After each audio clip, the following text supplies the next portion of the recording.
What if I were to tell you that the change you seek to actualize might actually make us all worse off? I will show you why even the smartest, most productive people on the planet can be equally susceptible to supporting irrational, regressive, and sometimes harmful ideas, just as everyone else is.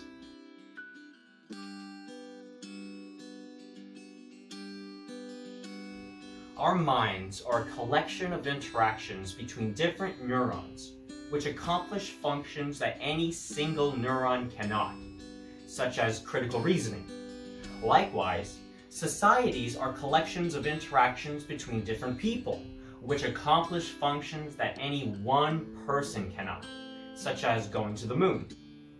Just as neurons communicate with each other to perform the higher functions of the brain, open and honest communication between people is how our society identifies problems, speculates solutions, and implements effective strategies.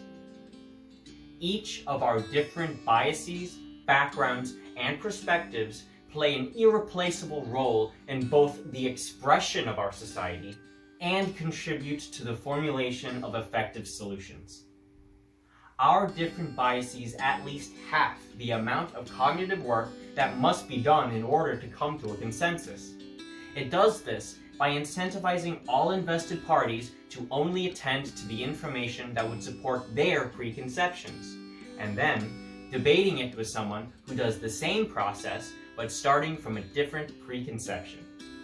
Additionally, our different backgrounds allow people to benefit from the discoveries and insights that stem from cultures in which they do not directly participate in.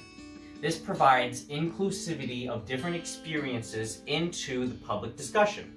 For example, a doctor would have an indisputably valuable opinion about the medical implications of a new city proposal, just as someone from a city management background would have an equally valuable opinion regarding the proposal's potential effects on public infrastructure, let's say. And finally, our different perspectives ensure that when open and honest debates occur, that society considers all the different factors that go into a potential decision, and all the different consequences that may come as a result thereof. If every perspective has its best interest in mind, and we get every perspective's attention on our systematic and cultural issues, then the solution will address and be catered towards everybody. With the increased use of social media, it is getting easier and easier to publish our opinions on the public stage. However, this communication is often one-sided and underdeveloped. Humans have evolved for face-to-face discourse to figure out solutions to problems, which was originally built off of the feedback that we would get from others in the moment. Vetting through honest disagreement from our peers leads to fully developed and valuable ideas. Now, people prepare their opinions, organize information that supports their stance, and then post it online for millions of people to see. Other people may study the video, formulate a response, and even publish it online, but it is all for a debate that will never come. The internet also seems to have a unique property which creates records of everything anyone says online, forever.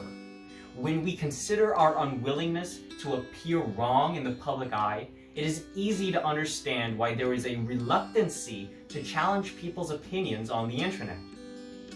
The only way we can escape this echo chamber we find ourselves in is to use our biology-given reasoning skills how they have been evolved to be used in honest, representative, small groups. We must disagree with each other, not to make sure that the person knows that they are wrong, but so you can be sure that you are correct in the face of different perspectives. This is partly why people seeking a doctorate must defend their dissertations, so that they prepare a well-rounded opinion that can withstand criticism. When we fail to do this, we fail to reason. Honest discussions also stand to greatly improve the lives of the dearly misinformed. When people dismiss others with views that they deem immoral, idiotic, or unjust, they end up ostracizing and unintentionally validating their opinions instead of discouraging them. Ostracized people crave community like any of us, And without one, they will seek people who will listen to them. And often, the ostracized congregate together. If we have these difficult conversations with those people, it will not ostracize them, and it will even give them a chance to change their mind.